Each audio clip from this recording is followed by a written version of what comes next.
Welcome to everyone. आज आसतु आज class रे आमे माने जानिबा आमर जो राज्य सरकार द्वारा टीचर एग्जामिनेशन करा जाउची तन्मध्यरु जो एलटीआर टीचर एग्जामिनेशन रही जो स्पेशल टीजीटी ओडिया रही तार संपूर्ण सिलेबस जानिबा।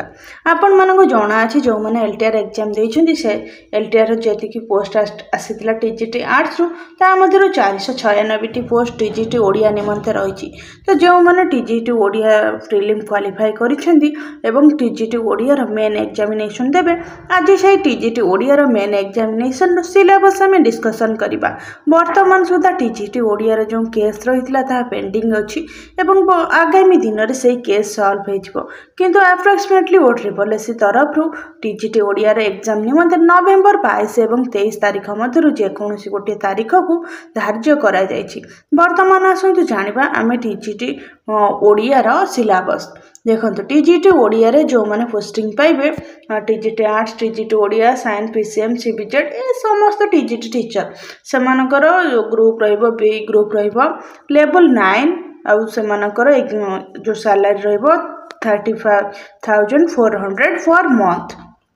वर्तमान आमे देखिबा टीजीटी ओडिया सिलेबस। टीजीटी जो ओडिया अच्छी तन्मध्यरु टोटाल पोस्ट थिला 248 पोस्ट ता मध्यरु फीमेल को पई 82 टीचर एससी एससी बीसी को पई 55 पोस्ट थिला एवं फीमेल को पई 18 पोस्ट थिला एससी को पई 81 फीमेल को पई 27 से पर एसटी को पई 12 तन्मध्यरु फीमेल को पई 37। तो टोटाल ग्रांड टोटाल होची 496 पोस्ट ता मध्यरु 164 पोस्ट फीमेल को पई रिजर्व रही। वर्तमान आसतु तार आमे कंप्लीट सिलेबस आमे जानिबा। टीजीटी ओडिया वर्तमान आमे सिलेबस जानिबा कौन रही कि भली भाव में एग्जाम रे तार मार्क डिस्ट्रीब्यूशन रहिबो एवं सब्जेक्ट कौन रहिबो।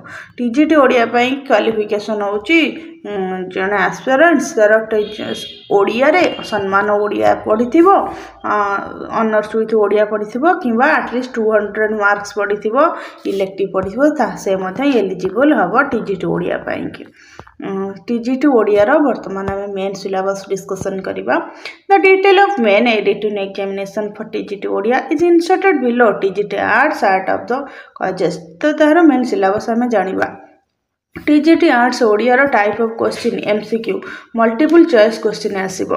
नंबर ऑफ क्वेश्चन 150 150 टी क्वेश्चन आसीबो। फुल मार्क 150 मार्क रहिबो। लेवल ग्रेजुएशन अर्थात ग्रेजुएशन लेवल रही से एग्जाम रे आपनकर क्वेश्चन आसीबो।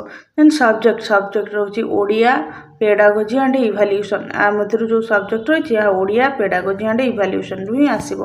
लैंग्वेज मीडियम अर्थात ये एग्जाम रो लैंग्वेज कोन रहिबो एग्जाम रो लैंग्वेज जो मीडियम रही ता ओडिया माध्यम रे ही रहिबो। The syllabus of main written examination for TGT Odia enclosed below अर्थात तळे हमर तार मेन सिलेबस टी रही आमे आलोचना करिबा। देखो टीजीटी ओडिया रो मेन सिलेबस मध्य रे जो रही 150 मार्क रो डिस्ट्रीब्यूशन तन मध्य सेक्शन 1 रे आसुची जो 30 मार्क निमंते सेक्शन 1 रे आपण 30 मार्क रो प्रश्न निमंते उत्तर देबे।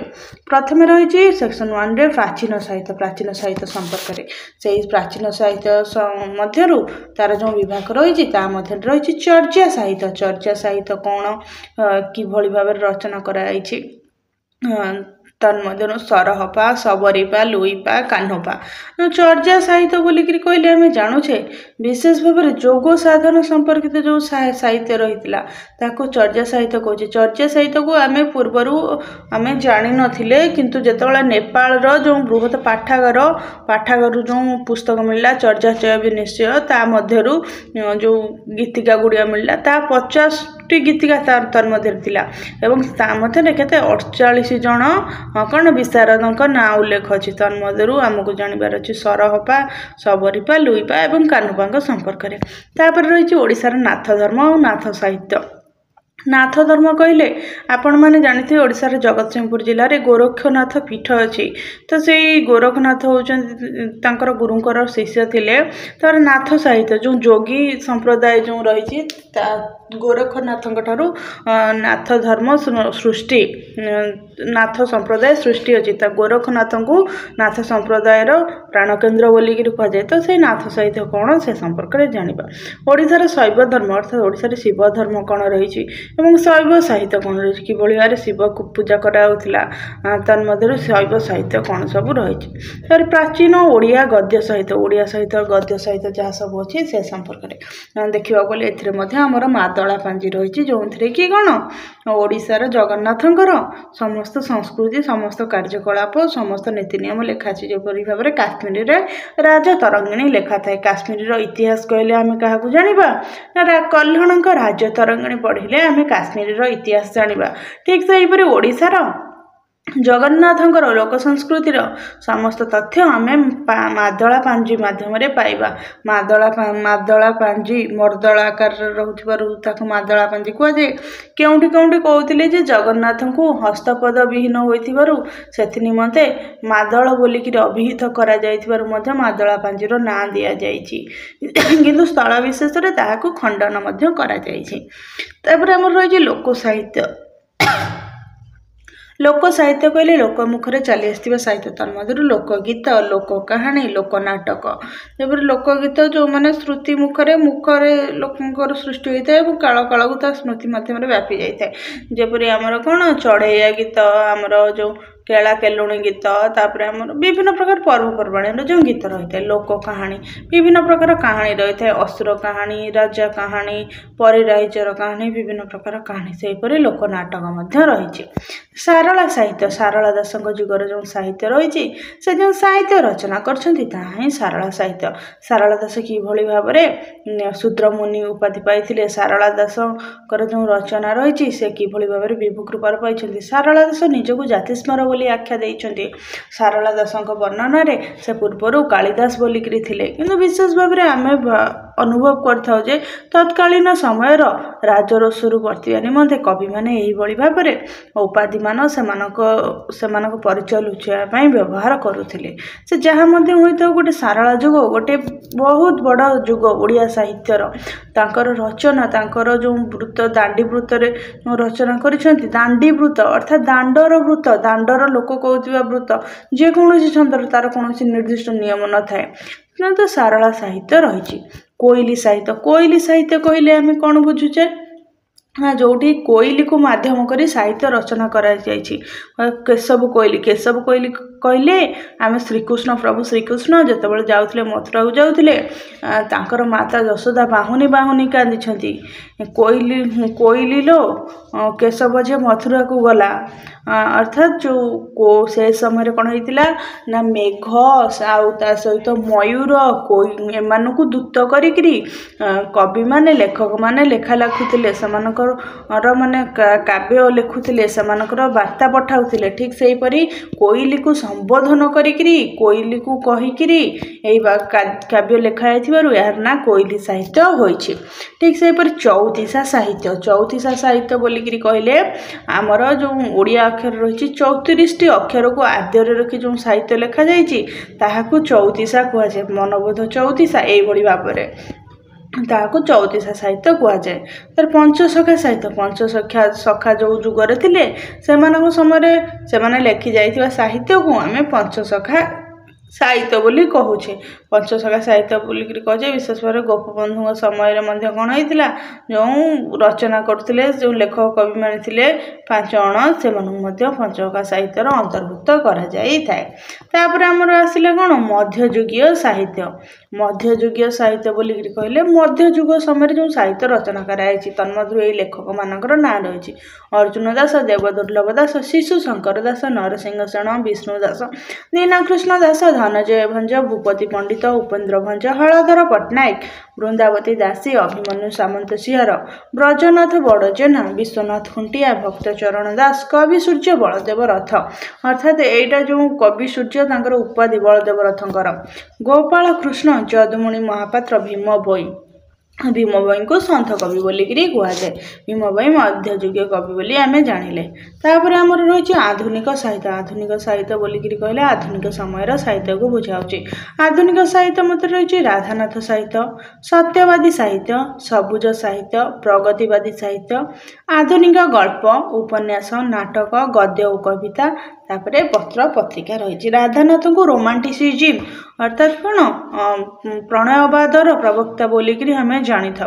सत्यवादी साहित्य, सत्यवादी जुगर साहित्य को सत्यवादी साहित्य कहुई। मुझे भूल करी। पंचसखा साहित्य एवं सत्यवादी साहित्य मध्य तो बहुत किसी तफात रही।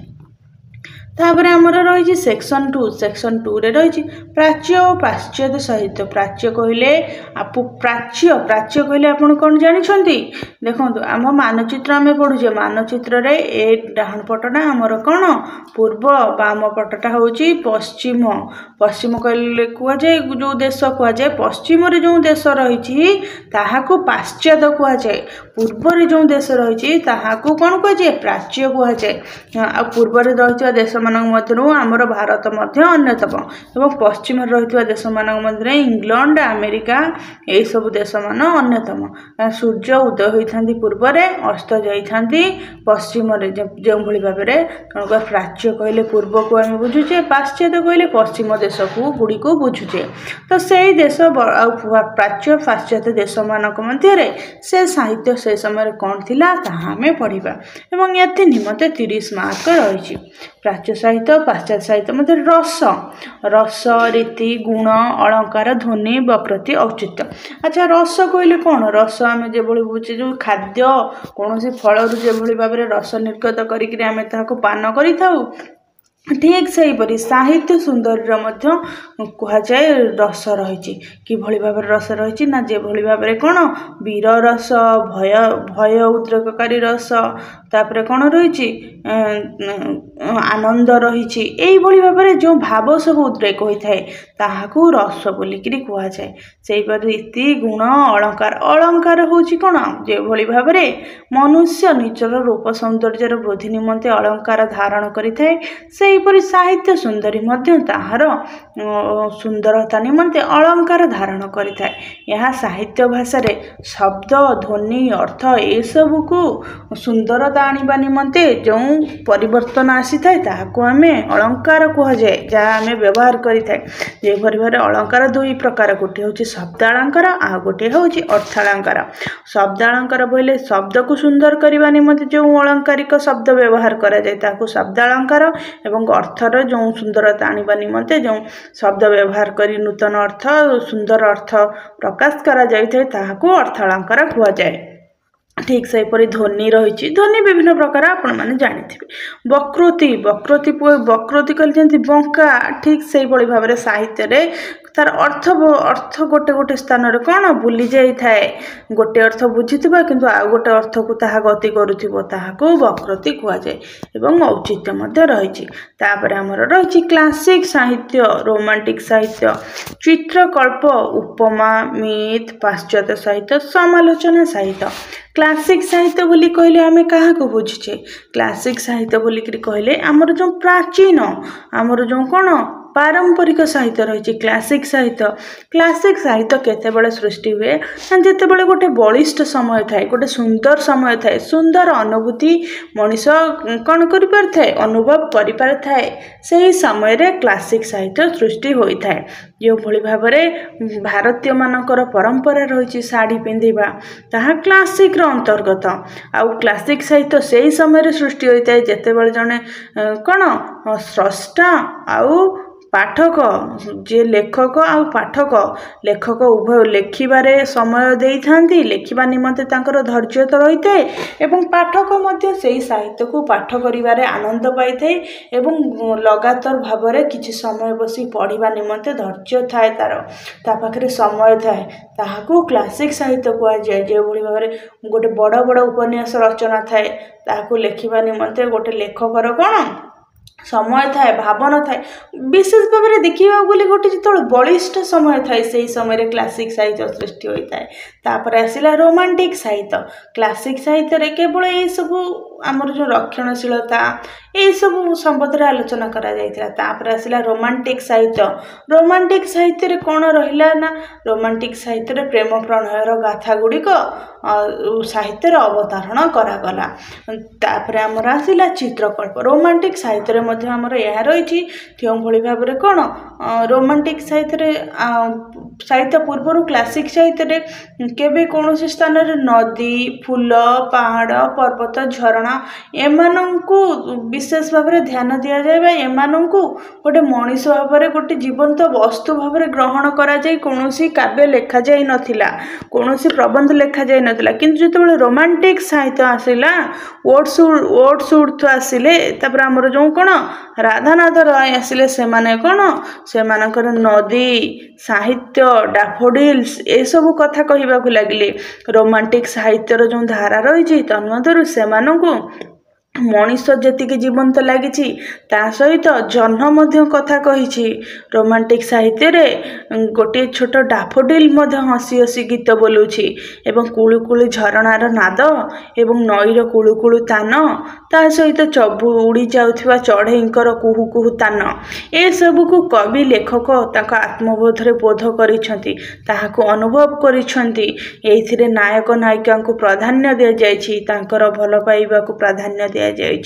ତ ଏସବୁ ବିଶେଷ ଭାବରେ ରୋମାଣ୍ଟିକ୍ ସାହିତ୍ୟରେ କ'ଣ ରହିଛି ଅନ୍ତର୍ଭୁକ୍ତ ରହିଛି। ତାପରେ ଆମର ରହିଛି ଚିତ୍ରକଳ୍ପ। ଚିତ୍ରକଳ୍ପ ବୋଲିକିରି କହିଲେ କ'ଣ ଗୋଟେ ହେଉଛି ଚିତ୍ର, ଗୋଟେ ହେଉଛି କଳ୍ପ। କଳ୍ପ ମାନେ କଳ୍ପନା କରିବା, ଚିତ୍ର ମାନେ ଚିତ୍ର। ଯେତେବେଳେ ଗୋଟେ ଜିନିଷ ଆମେ ପଢ଼ୁଛେ, ଗୋଟେ ଚକୁଳିଆ ପଣ୍ଡାଟି ମାଡ଼ହାଣ୍ଡି କଥାରେ ଆମେ ପଢ଼ିଛେ, ଚକୁଳିଆ ପଣ୍ଡାଟି ଭିକ ମାଗି ଯାଉଥାଏ, ଏ ଘର ଯାଏ ସେ ଘର ଯାଏ, ତାକୁ କେହି ମୁଠେ ଖାଇବାକୁ ଦିଅନ୍ତି ନାହିଁ। ତାପରେ ସେ କ'ଣ କଲେ, ଯାଇକି ଯେଉଁ ପୋଖରୀ ଦେଖିଲା, ପୋଖରୀ ପାଖରେ ଲତ୍ କିନି ବସି ପଡ଼ିଲା। ଆମେ ଏଇଠି ଗୋଟେ ଚିତ୍ର ଯଦି ଦେଖିବା ସେଇ ଚକୁଳିଆ ପଣ୍ଡାର, ପୋଖରୀ ପାଣି ପାଖରେ ଗୋଟେ ଲୋକଟା ବସି ପଡ଼ିବାର କେବଳ ଖାଲି ଆମେ ଚିତ୍ର ଦେଖିବା। କିନ୍ତୁ କଳ୍ପ କହିଲେ କଳ୍ପନା, ଅର୍ଥାତ୍ ତା ମୁହଁରେ, ତାର ଭାବଭଙ୍ଗୀରେ କଳ୍ପନାଟି ଫୁଟି ଉଠୁଥିବ, ଅର୍ଥାତ୍ ମାନେ ତାର ଯେଉଁ ଚିନ୍ତାଧାରା ଫୁଟି ଉଠୁଥିବ। ଏଇଠି ଗୋଟେ ଚକୁଳିଆ ପଣ୍ଡାର ଖାଲି ମୁହଁ କରି ଦିଆଯିବ, ବସିଥିବ, ଆପଣ ତା ଦେହରୁ ସାଧାରଣ ଭାବେ ଜାଣିପାରିବେ ନାହିଁ ସେ କ'ଣ ଚିନ୍ତା କରୁଛି। କିନ୍ତୁ ଗୋଟେ ଚକୁଳିଆ ପଣ୍ଡାର ମୁହଁ କରାଯିବ, ସେଥିରେ ତା ମୁହଁରେ ଯେଉଁ ରହିଛି ବିଷର୍ଣ୍ଣ ଭାବ, ସେଇ ଭାବକୁ ଆଙ୍କି ଦିଆଯିବ। ତା ମୁହଁରେ ଭ୍ରୁକୁଞ୍ଚନ ଥିବ, ମୁଣ୍ଡରେ ଭ୍ରୁକୁଞ୍ଚନ ଥିବ, ନାକ ଅଗରେ ରାଗ ଥିବ। ସେଇ ଚିତ୍ରକୁ ଆମେ ଦେଖିଲେ ଆମେ ଜାଣିପାରିବା ଯେ ଚକୁଳିଆ ପଣ୍ଡାଟି ରାଗରେ ଅଛି। ତ ତାହା ହିଁ ହେଉଛି ଆମର କ'ଣ ଚିତ୍ରକଳ୍ପ। ଅର୍ଥାତ୍ ସାହିତ୍ୟରେ ସେ ପର୍ଯ୍ୟନ୍ତ ପୂର୍ବରୁ କେବଳ ଚିତ୍ର ଥିଲା, କିନ୍ତୁ ଚିତ୍ରକଳ୍ପ ନଥିଲା। ଅର୍ଥାତ୍ ଚିତ୍ର କଳ୍ପନା କରି ଗୋଟେ ଯେଉଁ ଚିତ୍ରକୁ ଅଙ୍କା ଯାଇଥାଏ, ତା ମାଧ୍ୟମରେ ସେଇ ଯେଉଁ ଚରିତ୍ରର ଭାବଭଙ୍ଗୀ, ଚରିତ୍ରର ମନରେ ଭାବନା, ଚରିତ୍ରର କିଭଳି ଭାବରେ ସ୍ଥାନ ରହିଛି, ଚରିତ୍ର କେଉଁ କାର୍ଯ୍ୟରେ ଲିପ୍ତ ଅଛି ତାହା ଜଣାପଡ଼ିଲା। ତାହା ହିଁ ହେଉଛି ଚିତ୍ରକଳ୍ପ। ତାପରେ ରହୁଛି ଉପମା। ଉପମା ହେଉଛି ତୁଳନା, ଯାହାକୁ ଆମେ ତୁଳନା କରି କହୁଥାଏ ଆମେ। ଅର୍ଥାତ୍ ଗୋଟେ କୁହାଯାଏ ଆମର ଯେଉଁ ରହିଛି ଢାଳଟି ଢାଳଟି ଆମର ଘଣ୍ଟ ପରି ଢନ୍ ଢନ୍ ପଡ଼ିଗଲା, ଅର୍ଥାତ୍ ଘଣ୍ଟ ସହିତ ଯେଉଁ ଢାଳକୁ ତୁଳନା କରାଯାଇଛି। ଠିକ୍ ସେହିପରି କୁହାଯାଇଛି କିଛି କିଛି ସ୍ଥାନରେ ଯେଉଁଭଳି ଭାବରେ କୋଇଲିର କୁହୁତାନ ପରି ନାୟିକାର ସ୍ୱର, ଅର୍ଥାତ୍ କୋଇଲିର ସୁନ୍ଦର ସ୍ୱର ସହିତ ନାୟିକାର ସ୍ୱରକୁ ତୁଳନା କରାଯାଇଛି। ବିଶେଷ ଭାବରେ ଉପମା ଦିଆଯାଇଛି। ଏଇଭଳି ଭାବରେ ଉପମା ଆପଣମାନେ ଉପମା ଅଳଙ୍କାର ପଢ଼ିଥିବେ, ଜାଣିପାରିବେ। ତାପରେ ମିଥ୍ କହିଲେ କ'ଣ ମାଇଥରୁ ଆସିଛି ମିଥ୍ କହିଲେ କ'ଣ ଆମର ଯେଉଁ ଗଳ୍ପ ରହିଛି, ଯେଉଁ ମାଇଥ୍ ରହିଛି ତାହା। ଦେନ୍ ରହିଛି ଆମର ପାଶ୍ଚାତ୍ୟ ସାହିତ୍ୟ। ପାଶ୍ଚାତ୍ୟ ସାହିତ୍ୟ ବୋଲିକିରି କହିଲେ ଆମେ ପ୍ରଥମେ ଜାଣିଲେ ପ୍ରାଚ୍ୟ କ'ଣ, ପାଶ୍ଚାତ୍ୟ କ'ଣ, ତାପରେ ଆମେ ଜାଣିଲେ କ'ଣ ପାଶ୍ଚାତ୍ୟ ସାହିତ୍ୟ। ଅର୍ଥାତ୍ ପାଶ୍ଚାତ୍ୟ ଦେଶରେ ଯେଉଁ ସାହିତ୍ୟ ସୃଷ୍ଟି ହେଇଥିଲା ସେଇ ସମୟରେ ସେଇ ସାହିତ୍ୟ ସବୁ କ'ଣ କ'ଣ ଥିଲା, କିଭଳି ଭାବରେ ତାର ରୂପରେଖ ଥିଲା। ତାପରେ ସମାଲୋଚନା ସାହିତ୍ୟ, ଅର୍ଥାତ୍ ତାପରେ ଆମର ରହିଲା ସମାଲୋଚନା। ଏଇ ସାହିତ୍ୟକୁ ସବୁ କିଭଳି ଭାବରେ କ'ଣ ସମାଲୋଚନା କରାଯାଇଛି। ତାପରେ ଆମର ରହିଲା ସାହିତ୍ୟର ବିଭିନ୍ନ ବାଦ। ବାଦ କହିଲେ କ'ଣ ଗୋଟେ ସମୟରେ ସୃଷ୍ଟି ହୋଇଥିବା ଚିନ୍ତାଧାରା, ଯେଉଁଭଳି ଭାବରେ ମାନବବାଦ ରହିଛି, ପ୍ରକୃତିବାଦ ରହିଛି, ଏଇଭଳି ଭାବରେ ଯେଉଁମାନେ ମାନବବାଦୀ, ତାପରେ ଆମର ରହିଛି ବାସ୍ତବବାଦ, ଯେପରି କୁନ୍ତଳା କୁମାରୀ ସାବତଙ୍କର ଯେଉଁ ଆମର ଲେଖା ରହିଛି, କୁନ୍ତଳା କୁମାରୀ ସାବତ ଆମର ବାସ୍ତବବାଦ ଉପରେ ଆମର ଲେଖିଥିଲେ। ମାନବବାଦ ପ୍ରଥମେ ଯେତେବେଳେ ସାହିତ୍ୟ ଲେଖାଯାଉଥିଲା ସେ ସମୟରେ ସାହିତ୍ୟ କ'ଣ ହେଉଥିଲା ନା କ୍ଲାସିକ୍ ସାହିତ୍ୟ ଥିଲା, ମାନେ କେବଳ ନୀତି ନିୟମରେ ଏଇଟା କରିବ ସେଇଟା କରିବ ଏମିତି ସବୁ ଲେଖା ଥିଲା। ତାପରେ ଆମର ରୋମାଣ୍ଟିକ ଆସିଲା। କିଛି ସମୟ ପରେ ଆମେ ଦେଖିଲେ ମାନବବାଦ, ଯେତେବେଳେ ଲେଖକ ଲେଖିଲେ ମଣିଷର ସ୍ୱାର୍ଥକୁ ଦୃଷ୍ଟିରେ ରଖି ଗୋଟେ ମାନବତାକୁ ଦୃଷ୍ଟିରେ ରଖି ଯେଉଁ ଲେଖାଗଲା ତାହାକୁ ମାନବବାଦ କୁହାଯାଏ। ଆଉ ବାସ୍ତବବାଦ ହେଉଛି କ'ଣ? ବାସ୍ତବବାଦ ଯେତେବେଳେ ଲେଖାଗଲା ସେ ସମୟରେ ଯେତେବେଳେ ଆମର ଥିଲା ରୋମାଣ୍ଟିକ ସାହିତ୍ୟ ସମୟରେ କ'ଣ ଥିଲା, ଯେଉଁ ଜହ୍ନ ଥିଲା, ଜହ୍ନକୁ ଆମେ କ'ଣ କରୁଛେ ମାମୁଁ ବୋଲିକିରି କହୁଛେ, ଜହ୍ନକୁ ଆମେ ପ୍ରେମିକା ବୋଲିକିରି କହୁଛେ। ଜହ୍ନ ଥିଲା କ'ଣ ସୁନେଲି କିରଣର ଜହ୍ନ, ରୂପାର ଜହ୍ନ, ହୀରାର ଜହ୍ନ ଥିଲା। କିନ୍ତୁ ସେଇ ଜହ୍ନ ପରବର୍ତ୍ତୀ ସମୟରେ ବାସ୍ତବବାଦରେ ଯେତେବେଳେ ଆମର ପ୍ରେମିକ କବି ମାୟାଧର ମାନସିଂହଙ୍କ ଲେଖାରେ ଫୁଟି ଉଠିଲା, ସେଇ ଜହ୍ନ କ'ଣ ଗୋଟେ ସିଲଭର ଥାଳିଆର ଜହ୍ନ, ରୂପାଖଣ୍ଡ ଜହ୍ନ ନୁହେଁ। ଆଉ ସିଲଭର ଥାଳିଆର ଜହ୍ନ କାହା ପାଇଁ ଜାଣିଛନ୍ତି? 2 ଜଣ ଭିକାରୀଙ୍କ ପାଇଁ। ତ ଏଇଭଳି ଭାବରେ ସେ ବାସ୍ତବବାଦ ଆଉ ମାନବବାଦ ବିଭିନ୍ନ ବାଦ ରହିଛି। ଆଉ କୁନ୍ତଳା କୁମାରୀ ସାବତଙ୍କର ଗୋଟିଏ ଲେଖା ଥିଲା, ଯେଉଁ ଲେଖାରେ କି ଥିଲା କେବଳ ପଥରର ମଣିଷକୁ ଡାକିଦେଲେ ସେ ଠାକୁର ହୋଇ ତୁମର ସମସ୍ୟା ସମାଧାନ କରିବ ନାହିଁ। ଗୋଟେ ପଥରର ମଣିଷ ଅଛି, ଗୋଟେ ମାନେ କଷ୍ଟ ପାଉଥିବା ଦୁଃଖ ପାଉଥିବା ଲୋକ ରହିଛି, କିନ୍ତୁ ସମସ୍ତେ ତାକୁ ମୁଣ୍ଡିଆ ମାରୁଛନ୍ତି, ସେ ଲୋକଟି ମଧ୍ୟ ମୁଣ୍ଡିଆ ମାରୁଛି, କିନ୍ତୁ ତାର ସମସ୍ୟା ସମାଧାନ ହୋଇନାହିଁ। କିନ୍ତୁ ଯେତେବେଳେ କ'ଣ ସେ ନିଜ ଯେତେବେଳେ କର୍ମ କରିବ ସେତେବେଳେ ତାର ସମସ୍ୟା ସମାଧାନ ହେବ। ତ ଏହା ହେଉଛି ବାସ୍ତବବାଦ। ଏହିପରି ସାହିତ୍ୟର ବିଭିନ୍ନ ବାଦ ରହିଛି। ତାପରେ ଆମର ରହିଛି ସେକ୍ସନ୍ 3। ସେକ୍ସନ୍ 3ରେ ଆମର 30 ମାର୍କ ରହିଛି। ସେକ୍ସନ୍ 3 ନିମନ୍ତେ ସେକ୍ସନ୍ 3ରେ ରହିଛି ଭାଷା ଆଉ ଭାଷା ବିଜ୍ଞାନ। ଭାଷା ବିଜ୍ଞାନ କହିଲେ ଭାଷା ସମ୍ବନ୍ଧରେ ଓଡ଼ିଆ ଭାଷାର ଉତ୍ପତ୍ତି, ଅର୍ଥାତ୍ ଓଡ଼ିଆ ଭାଷା କିଭଳି ଭାବରେ ସୃଷ୍ଟି ହେଲା ଏବଂ କ୍ରମ ବିକାଶ, କ୍ରମେ ବା ସମୟ ଅନୁସାରେ କିଭଳି ଭାବରେ ଏହାର ବିକାଶ ହେଲା। ଯେପରି ଓଡ଼ିଆ ଲିପି କ'ଣ ମାନେ ଗୋଲାକାର ରହିଲା, ପୂର୍ବ ମାଗଧୀ, ଅପଭ୍ରଂଶ, ସଂସ୍କୃତ ବିଭିନ୍ନ ପ୍ରକାର ସ୍ତର ଦେଇ ଗତି କରି ଆସିଛି ଏବଂ ତାର ଲେଖା ଶବ୍ଦ ଯେଉଁ ସବୁ ରହିଛି ସେ ସମ୍ପର୍କରେ। ଓଡ଼ିଆ ଲିପିର କ୍ରମ ବିକାଶ ଧାରା, ଓଡ଼ିଆ ଲିପି ପ୍ରଥମ ଭାବରେ କିଭଳି ଥିଲା, କେତୋଟି ଲିପି ଥିଲା, ଏହି ସମ୍ବନ୍ଧରେ। ତାଳପତ୍ରରେ ଲେଖା ହେଉଥିଲା, କାହିଁକି ନା ଯେତେବେଳେ ସଂସ୍କୃତରେ ଯେଉଁ ଗାର ଦିଆଗଲେ କ'ଣ ତାଳପତ୍ର କଟିଯିବ, କିନ୍ତୁ ଓଡ଼ିଆ ଲିପି ଗୋଲ ହେଇଛି, ପୂର୍ବ ମାଗଧୀ ଭାଷାର ପ୍ରଭାବରେ ଗୋଲ ହେଇଛି, ସେଥିରେ ତାଳପତ୍ର କଟିବ ନାହିଁ। ଓଡ଼ିଆ ଭାଷା ଉପରେ ବିଭିନ୍ନ ଭାଷାର ପ୍ରଭାବ, ଓଡ଼ିଆ ଭାଷାରେ ବିଭିନ୍ନ ଭାଷା ଆସି ମିଶିଛି। ଯେଉଁଭଳି ଭାବରେ ଆଦିବାସୀ ଭାଷା ରହିଛି, ଦ୍ରାବିଡ଼ ଭାଷା ରହିଛି, ଆଉ ଇଂରାଜୀ ଭାଷା ମଧ୍ୟ ରହିଛି। ତ ତନ୍ମଧ୍ୟରୁ କେତେ ଗୁଡ଼ିଏ ଶବ୍ଦକୁ ଆମେ ତତ୍ସମ, ତଦ୍ଭବ, ଦେଶଜ, ବୈଦେଶିକ 4 ଭାଗରେ ବିଭକ୍ତ କରିଛେ। ତତ୍ସମ କହିଲେ ତହିଁରୁ ଆସିଥିବା, ଅର୍ଥାତ୍ ଡାଇରେକ୍ଟ ସେହି ଶବ୍ଦର ଭାଷାକୁ ଆମେ ବ୍ୟବହାର କରୁଛେ।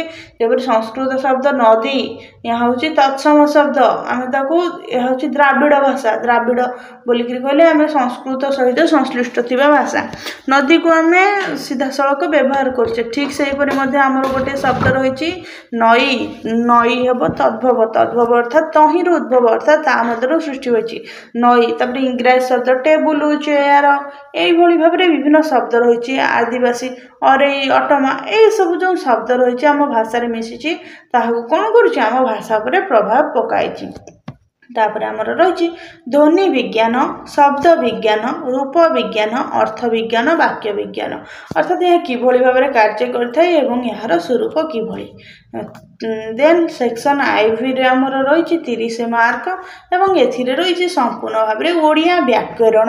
ଗୋଟିଏ ଭାଷା ତାହାର ବ୍ୟାକରଣରେ କ'ଣ ଥାଏ ନା ସେଇ ଭାଷାର ସମ୍ପୂର୍ଣ୍ଣ ଇତିହାସ, ତାହାର କ୍ରମ ବିକାଶ, ଗଠନ, ଶୁଦ୍ଧତା, ବ୍ୟବହାର ଏସବୁ ସମସ୍ତ ରହିଥାଏ। ତାହାକୁ ସେହି ଭାଷାର ବ୍ୟାକରଣ କୁହାଯାଏ। ଯେଉଁ ଭାଷାର ବ୍ୟାକରଣ ଯେତେ ପୁରାତନ ସେ ଭାଷା ସେତେ ବଳିଷ୍ଠ ଏବଂ ହୃଦୟବୋଧ ହୋଇଥାଏ ଏବଂ ସେହି ଭାଷାର ସେତେ ଗୋଟିଏ ସୁଦୃଢ଼ ପରମ୍ପରା ଥାଏ, ଗୋଟେ ସୁଦୃଢ଼ ଇତିହାସ ଥାଏ ଏବଂ ତାହା ଜନସମାଜକୁ ସେତେ ପ୍ରଭାବିତ କରିଥାଏ। ତେଣୁ ତନ୍ମଧ୍ୟରୁ ଓଡ଼ିଆ ଭାଷା ମଧ୍ୟ ଅନ୍ୟତମ ରହିଛି। এই ଓଡ଼ିଆ ଭାଷାର ବ୍ୟାକରଣରେ ରହିଛି ଓଡ଼ିଆ ଭାଷା ଧ୍ୱନି, ଲିପି, ମାତ୍ରା, ଫଳା ଶବ୍ଦ, ଲିଙ୍ଗ, ବଚନ, ପୁରୁଷ, लिंग कहले जो पुल्लिंग स्त्रीलिंग क्लिबलिंग कुआए वचन कहले एक वचन द्विवचन बहुवचन पुरुष प्रथम पुरुष द्वितीय पुरुष कौन यही भाव में जो पुरुष कहुए पद प्रकरण मत विशेष्य जार गोटे नाम थाए विशेष कहुए विशेषण जहाँ विशेष को जी विश्लेषित करता विशेष संबोधन जी अधिक कही था विशेषण कहुए सर्वनाम गोटे नाम बदल जहाँ व्यवहार होता है सर्वनाम कहुए यानी क्रिया जहाँ कार्य करता है क्रिया अव्यय जहाँ व्यय कर तार अव्यय कहुए क्रिया विशेषण जे क्रिया को विशेषित करता क्रिया संबंध में अधिक किसी कही था क्रिया विशेषण कहुए संधि संधि कहले गोटे गोटे शब्द आ गोटे शब्द मध्य युक्त देकर गोटे नूतन शब्द गठित होता है संधि कहुए संधि कहले आम जमी बुझुचे गोटे मझी स्थान ठीक से मझी कौन रही आम स्वर संधि विसर्ग संधि व्यंजन संधि यहपरी भाव में संधि रही समास पद को गोटे पदर परिणत कर नाम समास कृदंत क्रुत युक्त अंत कृदंत अर्थात कृदंत कहले आमर कौन धातु सहित उपसर्ग लगिक जो शब्द गठित होता है कृदंत कहुए तदित तजुक्त हित तदित शब्द सहित प्रत्यय लगिक जो नूतन शब्द गठित होता है तदित कहुए उपसर्ग कारक विभक्ति न रही कौन शब्द सुंदर हम ना कारक विभक्ति रही से आम कौन तार कारक विभक्ति जदि न रही कौन तार काल आम जापर ना तार नत विधि सत्य विधि अर्थात न और स्वर मध्य केतगुड़े नियम रही क्योंठार व्यवहार क्योंठार तार उच्चारण अलग रही अशुद्धि संशोधन केतगुड़े अशुद्धि थाए कौन हर्षई दीर्घकार अशुद्धि थाए केतगुड़े शब्दगत अशुद्धि थाए केतगुड़े वाक्यगत अशुद्धि थाए तार संशोधन वाक्य विचार सरल यौगिक जटिल मिश्र खंड वाक्य परिवर्तन सरल को यौगिक यौगिक को जटिल समस्त वाक्य को मिश्र यही भाव में वाक्य परिवर्तन करा जाए प्रत्यक्ष उक्ति परोक्ष उक्ति सीधासलख जन को कहवा और अन्य जनक मध्यम बुलाई बंकई कहवा कथाटी विपरीत शब्द गोटे शब्दर विपरीत शब्द से शब्दर विपरीत शब्द हर्षई दीर्घकार लगिक विपरीत होता है कि डायरेक्ट किसी गोटे शब्द अच्छी संपूर्ण भाव में अलग शब्द होता है प्रति शब्द बोलिक कहले माने से शब्द परिका शुणा जाऊँ जो शब्द रही प्रति शब्द जपरी आकाशर प्रति शब्द कौन नभ आकाश अंबर गगन यही भाव में पक्षीर खग विहंग विहंगम अयस जो रही भाव में से भाव में प्रति शब्द पृथ्वीर मही अवनी धरणी धरा धरित्री तार प्राय समचरित शब्द प्राय से भाव में सामान भाव में उच्चारित हो शब्द कि तार अर्थ भिन्न सर सर तापर आमर कौन दीप दीप सर कहले क्षीर सर रही तालबेस सर रही धनुसर दीप रही दीप तीनोटी दीप रही दीप कहले गोटे दीप तेल जलुवा दीप गोटे दीप हूँ जल भाग बेष्टित भूखंड आ गोटे दीप हूँ हाथी को दीप बोलिक कह जाए तार वाक्य विनाश रूढ़ी आ लोकवाणी को कहले आम जना अच्छी आमर जो क्रियायुक्त रूढ़ी क्रियाहीन रूढ़ी तुलनात्मक रूढ़ी आ लोकवाणी विभिन्न रही छंद और अलंकार ओडिया व्याकरण काव्य विभिन्न प्रकार छंद अलंकार रही है अलंकार कौन आमर रही अलंकार शब्द अलंकार अर्थ अलंकार और छंद रही आमर रही विभाग भी रे आमर 30 मार्क रही 30 मार्क रही कौन ओडिया शिक्षादान पद्धति अर्थात ओडिया पेडागोजी संपूर्ण सिलेबसटी रही तन्मध्य रही ओडिया को मातृभाषा भाव उल्लेख कर भाषा शिक्षा और अधिग्रहण मन विज्ञान बहुभाषी संदर्भ में ओडिया भाषार अधिग्रहण संबंधी समस्या और प्रसंग ओडिया शिक्षादान पारंपरिक बनाम आधुनिक पद्धति विशेष भाव में यह पेडागोजी रही शिक्षा मनोविज्ञान यार जो सिलेबस रही आपड़ यहाँ भल भाव में पढ़े तार जना पड़ो शिक्षादान पद्धति किभली भाव में करा जाए शिक्षादान विभिन्न आभिमुख्य कौशल शिक्षादान केउ केउ कौशल सब व्यवहार कराई केउ विभाग निमंते ओडिया गद्य कहीं गोटे गद्य जो भाई होता है पद्य अलग होता है गद्य पढ़ाइबार धारा अलग होता है तार अर्थ अलग होता है गद्य गोटे आम पढ़ुचे गप पढ़ुचे गप पढ़ार मुख्य उद्देश्य कौन आनंद अनुभव करवा ओडिया कविता आम पढ़ले कौन माने कविता पढ़ले आम मध्य कवित्व गोटे भाव आसो गोटे खुशी आम अनुभव कर कविता मध्यम जंगल गछ नई नतर भाव को आम अनुभव करें ओडिया रचना रूब्रिक मध्यम ओडिया व्याकरण माने ये सब कहीं सब पढ़ाई था कि भाव में पढ़ाई था ओडिया शब्द भंडार शब्द गठन एवं बनान को समृद्ध कर कौशल किभली भाव में कौन कौशल गठन होता है और ताकू कौन कराई समृद्ध कराई सृजनशील लिखन कौशल विकास सृजनशील कहले गोटे नुआ सर्जन करवा एकक योजना प्रस्तुति गठनमूलक आभिमुख्य अनुसरण कर पाठ्य योजना प्रस्तुति शिक्षण संबल और शिक्षण कार्यकलाप योजना ओडिया रे शिक्षण मूल्यांकन किभली भाव कराई बोधगम्य कहले बुझा अभिव्यक्ति कहले अभिव्यक्त करवा कहबा बा निजर दक्षता निजे जहाँ जानथिबा ताहाकू कौन व्यक्त करवा दक्षतार मूल्यांकन वस्तुनिष्ठ आधारित वस्तुनिष्ठ प्रकार परीक्षा प्रस्तुत करवा ओडिया भाषा रे शिक्षार व्यापक मूल्यांकन बोधगम्य शिक्षण प्रक्रिया तापर आमर रही शिक्षण फलाफल प्रक्रिया किभली भाव में फलाफल प्रक्रिया कौन रही है श्रेणी को विविधतार समाधान करवा गोष्ठी शिक्षा और परीक्षा शिक्षक प्रस्तुति और मानवीकृत परीक्षण परीक्षार नियमावली पदक्षेप प्रतिचित्र मूल्यांकन विकास परीक्षण निमंते आवश्यक प्रश्नपत्र प्रस्तुति किभली भाव में प्रश्नपत्र प्रस्तुति करा जाई थाए तो विशेष भाव में आम देखिले यहाँ ही हूँ आमर कौन टीजीटी आर्ट्स ओडियार रही आमर एलटीआर ताहार मेन एग्जाम सिलेबस ये सिलेबस टी आम आलोचना कले जदि आपण मानक आम क्लास टी भल लगी तेबे ताले चैनल टी को सब्सक्राइब करंतु आम नुआ नुआ क्लास आणबू जहाँकि आपण मानकर कौन समस्त शिक्षा निमंते जो भाव विभिन्न प्रकार प्रतियोगितामूलक परीक्षा एवं आमर जो सिलेबस रही विभिन्न प्रकार क्लास समस्त क्लास सिलेबस अनुसार क्लास आम आणबू जदि आपण मानक आम क्लास टी भल लगी तेबे ताले क्लास टी को आपण मानकर सांग मानक शेयर करंतु एवं वीडियो टी को लाइक करंतु चैनल टी को सब्सक्राइब करंतु तो यहाँ ही थिला टीजीटी ओडिया मेन सिलेबस आम डिटेल्स आलोचना कले आपण मानक क्लास टी किभली लागिला कमेंट माध्यम रे जणांतु।